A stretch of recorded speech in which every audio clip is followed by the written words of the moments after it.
Encore un chapitre du père Amorce qui lutte contre les forces du mal. Suite et fin. Les cas d'enfants possédés, dit-il, ne sont pas rares non plus, et même des bambins, des tout petits, de 2 ou 3 ans. Imaginez un petit de 2 ans et demi qui refuse absolument de franchir le seuil de l'église, qui ne supporte pas la vue d'un prêtre, qui envoie promener toutes les images sacrées de la maison, qui entre dans des crises de fureur au cours desquelles ses forces décuplent. À 2 ans et demi, j'en ai vu plusieurs de ces enfants-là, et d'autres aussi un peu plus grands. Quoi qu'il en soit, je fais un exorcisme régulier aux enfants aussi, et j'observe les réactions qui se déclenchent pendant la séance. Parfois les démons parlent, parfois pas. Dans le dernier cas, c'est que les enfants sont devenus muets, ils se taisent, non seulement pendant l'exorcisme, mais dans la vie normale aussi bien. Ils ne disent plus un mot, ne travaillent plus à l'école, rien, comme s'ils avaient une ligature à la langue, dans la bouche. Il en faut des efforts pour les libérer.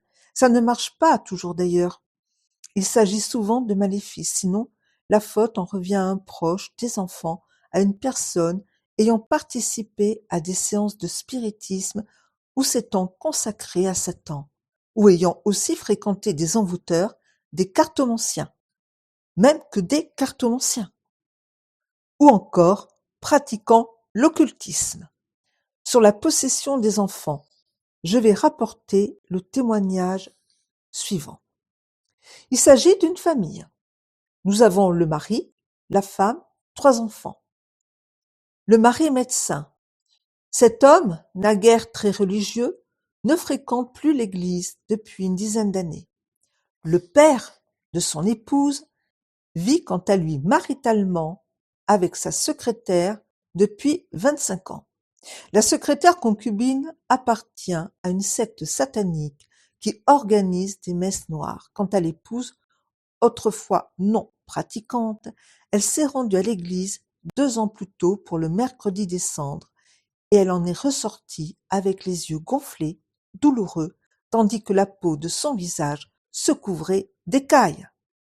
Chez eux, c'est une maison restaurée à neuf, bien meublée. Tout le monde observe, bizarrement, d'étranges phénomènes dans cette maison restaurée et bien meublée, propre. Ils retrouvent sous les meubles et au-dessus des armoires des emballages de friandises ou de glaces d'esquimaux. D'autres objets encore. Il y en a jusque dans les tiroirs et les penderies. Ce ne sont pas les enfants, c'est pas possible. À plusieurs reprises, le sol a gonflé, y compris aux étages, ce qui en principe ne se produit pas spontanément. Dans une chambre, les cloisons se fissurent, il en sort de l'eau. Puis ces phénomènes cessent subitement. Souvent les appareils électroménagers tombent en panne. On appelle l'électricien, tout est en ordre. Dès qu'il tourne les talons, ça recommence. Ou bien le portail électrique s'ouvre le matin quand tout le monde s'en va, sauf qu'il ne veut plus se refermer et reste grand ouvert toute la journée. Le soir, il fonctionne à nouveau. En 4 circonstances, ils ont trouvé tous leurs vêtements décrochés des cintres et entassés sur le sol des penderies. Par 2 fois, des taches de sang, grandes et petites, maculaient le plancher. Tous entendent souvent dans la maison, de jour comme de nuit, des pas tantôt lourds, tantôt légers, comme ceux d'un enfant, ou bien des bruits de papier que l'on déchire, ou encore un bruit de balle de ping-pong ou de billard qui rebondit sur le sol d'un côté de la maison ou de l'autre. Il est arrivé plusieurs fois que le téléphone compose un numéro sans que personne ne le touche. Le téléviseur s'allume et s'éteint tout seul au milieu de la nuit. Les poignées des radiateurs sont tournées. Elles tournent toutes seules en fait, même l'été. Les radiateurs se mettaient à chauffer le matin et s'arrêtaient le soir, toujours sans que personne ne les touche, produisant une chaleur étouffante. Impossible de trouver une solution à ce problème. Et ce n'est pas tout. Alors que les enfants n'étaient pas à la maison, les parents ont entendu leur voix et leur bavardage mêlés à ceux d'autres familles. Le fils le plus jeune est aujourd'hui âgé de 4 ans. Quand il a commencé à parler, souvent il pleurait la nuit, il criait, frappait sa maman et la repoussait en hurlant. Je ne veux pas de toi, je veux ma vraie maman. Ce fait s'est souvent répété. De même celui-ci, il retrouvait parmi les jouets des enfants, sur le carrelage, des excréments humains. Le soir, tout était nettoyé, comme s'il ne s'était rien passé. Ces présences dégoûtantes n'apparaissaient que le matin. On commençait aussi les disputes entre le mari et la femme, mais sans raison. Puis l'aîné des enfants a refusé d'aller à l'église. Et les disparitions d'objets. La maman était obligée de chercher partout sa passoire ou un autre ustensile dès qu'elle en avait besoin. Elle demandait aux enfants de l'aider, et eux non plus n'arrivaient pas à remettre la main dessus. Mais quand la femme de ménage arrivait, tous les ustensiles se trouvaient à leur place. La liste est longue, mais c'est notre pain quotidien, à nous les exorcistes. Cette mère-là était sujette à de fortes tentations suicidaires, surtout quand elle roulait en voiture. Elle ne voyait pas d'autre solution que de se jeter dans le décor pour en finir. Après 2 jours de forte fièvre, elle a trouvé dans sa culotte une aiguille chirurgicale munie d'un gros fil noir. Un ami chirurgien lui a confirmé qu'il s'agissait de fils utilisés pour recoudre les plaies, mais fabriqués dans un matériau non usuel, et le matériau en question s'est émietté entre ses mains. Elle est allée recevoir des bénédictions de la part d'un prêtre non autorisé. Je pense qu'il faisait de la magie. Un prêtre faisait de la magie. En effet, il lui faisait réciter les noms des morts, particulièrement ceux de ses proches qui avaient perdu des enfants, puis il les invoquait au cours des bénédictions, afin qu'il aide à chasser les démons. Il en appelait donc aux défunts, sans jamais ordonner au nom de Jésus à ce démon de s'en aller, et l'état de cette femme allait s'aggravant. Elle a fini par venir me trouver. Dès que j'ai prononcé les mots In nomine Patris, elle est entrée en transe, couche à terre comme morte, elle grinçait des dents. Elle a essayé de vomir et ses yeux se révulsaient. On n'en voyait que le blanc. 4 personnes m'assistaient. Elles n'ont pas été de trop quand la patiente a commencé à présenter des réactions violentes, à crier, à siffler, à refuser l'eau bénite, à se rebeller devant les onctions, en particulier celles qui se font derrière les oreilles et sur le cou. J'ai posé la main sur son ventre. Il a gonflé, durci. On aurait dit qu'il renfermait une balle mouvante, grosse, comme le poing. Quand on intimait au diable l'ordre de dire son nom, la patiente essayait de toutes ses forces, mais elle restait bloquée. Donc, quand on intimait au diable l'ordre de dire son nom, la patiente essayait de toutes ses forces, mais restait bloquée. Elle ne pouvait pas le dire, puis elle s'est roulée par terre, elle tentait de se dégager, elle a fait tomber un homme costaud qui la tenait par les pieds. Enfin, sont sorties les phrases habituellement prononcées par les démons. Non, je m'en irai pas, elle est à moi.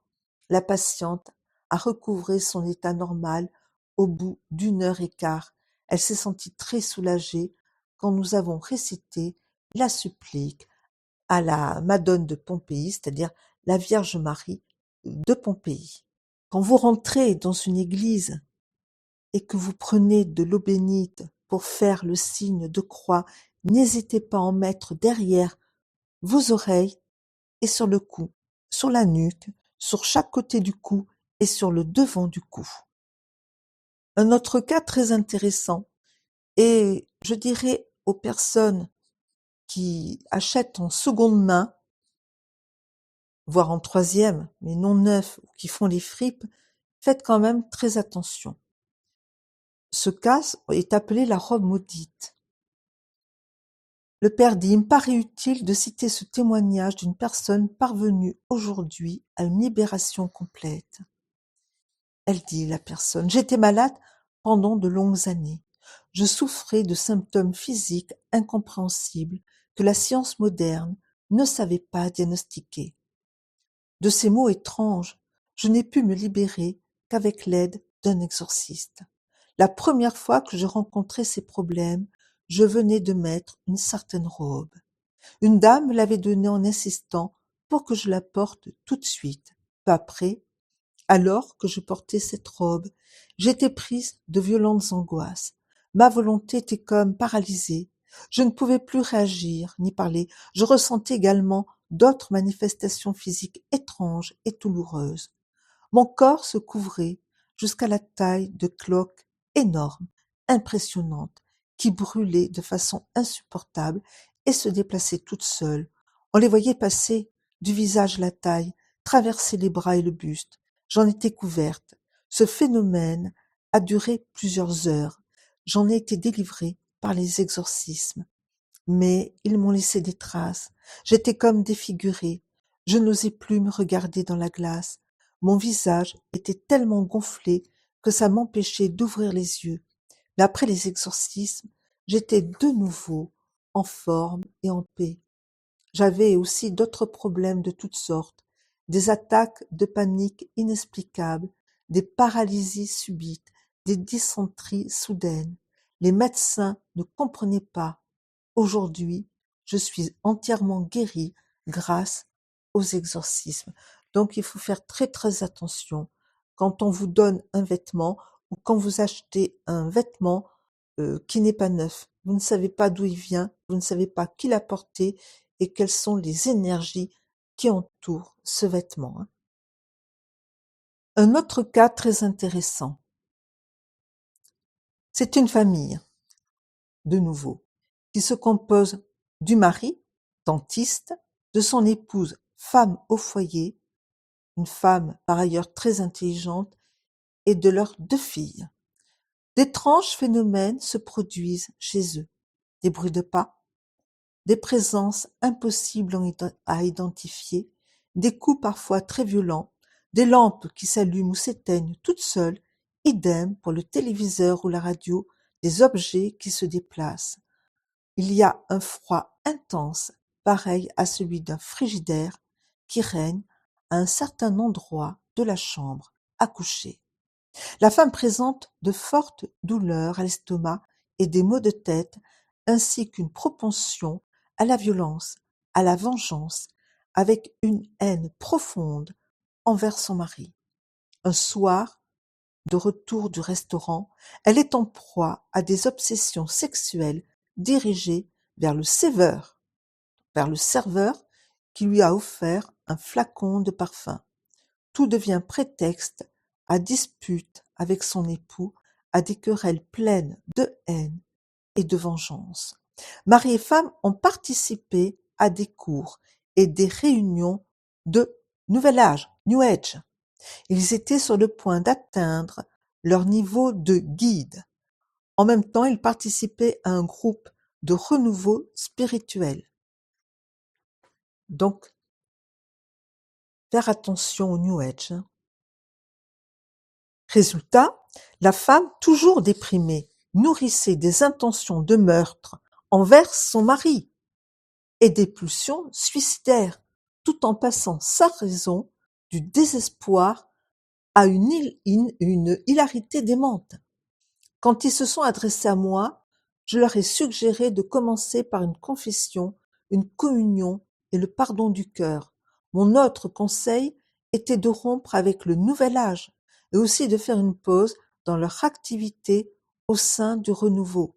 En effet, une pratique excessive de l'introspection pour parvenir au discernement peut provoquer des états d'agitation et de démoralisation. J'ai proposé aussi de simples chemins de foi personnels dans une relation plus directe avec l'Eucharistie de Jésus, plus quelques messes en semaine accompagnées de communion, d'adoration et de la bénédiction eucharistique en fin de office. À la maison, le rosaire, l'exorcisme de Léon XIII sous sa forme abrégée en italien, sans oublier l'ingestion d'eau et d'huile bénite. J'ai exorcisé la maison en éliminant quantité de poupées, de pantins et de masques orientaux qui appartenaient aux filles. Je me suis attaquée aux exorcismes sur l'épouse. Elle disait pendant les séances: Nous sommes Aleph et Alimaï. Celle-là, c'est Satan qui nous l'a donnée. Et elle est à nous, et nous ne te la donnons pas. Ou bien, non, on est bien ici. On ne veut pas partir, on est bien ici. Après qu'ils eurent repris leur vie chrétienne, effectué le pardon et reçu 5 exorcismes, tout changea. Les bruits avaient cessé, ainsi que les disputes. La famille retrouvait le sommeil. Cette obsession pour le serveur de la trattoria avait disparu, parce que nous sommes en Italie, tandis que disparaissait presque totalement l'esprit de vengeance.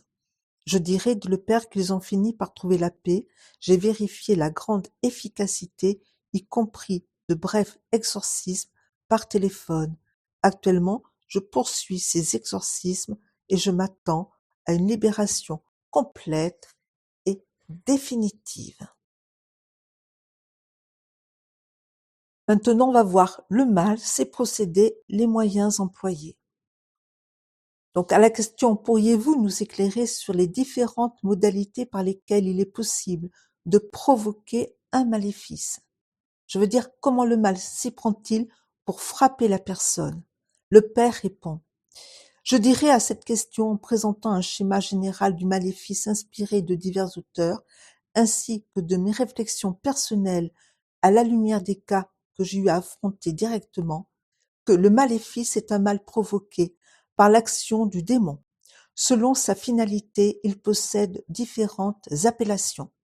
Le maléfice d'amour vise à favoriser ou à détruire une relation amoureuse. Le maléfice vénéneux vise à provoquer un mal physique, psychique, économique, familial. Le maléfice de liaison vise à faire obstacle à une action, un mouvement, une relation. Le maléfice de transfert vise à transférer sur quelqu'un des tourments infligés à une poupée ou à une photo de la personne à atteindre. Le maléfice de putréfaction vise à provoquer une maladie mortelle qui faisait pourrir une matière putrescible. Le maléfice de possession vise à introduire une présence diabolique dans la victime et à la faire tomber dans une authentique possession. D'après le moyen utilisé, il peut se définir comme direct s'il y a un contact entre la victime et l'objet porteur du mal, par exemple quand on fait boire ou manger à la victime quelque chose de maléfique; indirect quand il est effectué à travers l'action maléfique accomplie sur un objet représentant la victime. En fonction de l'opération, il y a l'introduction et torture par des épingles, clous, marteaux, pointes, feu, glace, par le fait d'entraver ou de ligoter, donc de ligoter au moyen de lacets, de nœuds, de brides, de rubans, de foulards, de cerceaux, par putréfaction, quand on enterre l'objet ou l'animal symbole après l'avoir brisé, par malédiction directement adressée à la personne, à une photo de la personne, à un symbole de la personne, par un rite satanique, un culte par exemple, ou une messe noire célébrée dans le but de nuire à quelqu'un. En fonction du moyen employé, par des figures, poupées, chair mêlée d'épingles, d'ossements humains et de sang, crapauds, poulets, par des objets maléfiques, des cadeaux, des plantes, des oreillers, des poupées, des rubans, des talismans, par le regard, mauvais œil, par le contact de la main, par l'accolade, par le téléphone, soit en silence, soit par le souffle, soit par d'autres moyens encore. Quand quelqu'un vous téléphone, vous ne savez pas qui est au bout du téléphone et que vous entendez un souffle, personne ne parle, raccrochez tout de suite et faites au moins 10 Je vous salue Marie. Tout de suite. La petite vidéo qui va suivre s'appelle le petit exorcisme de Léon XIII, je vous conseille de le faire au moins une fois par semaine. Si vous avez des difficultés dans votre vie, essayez de le faire une fois tous les 3 jours. Bien sûr, elle a été récitée par mes soins.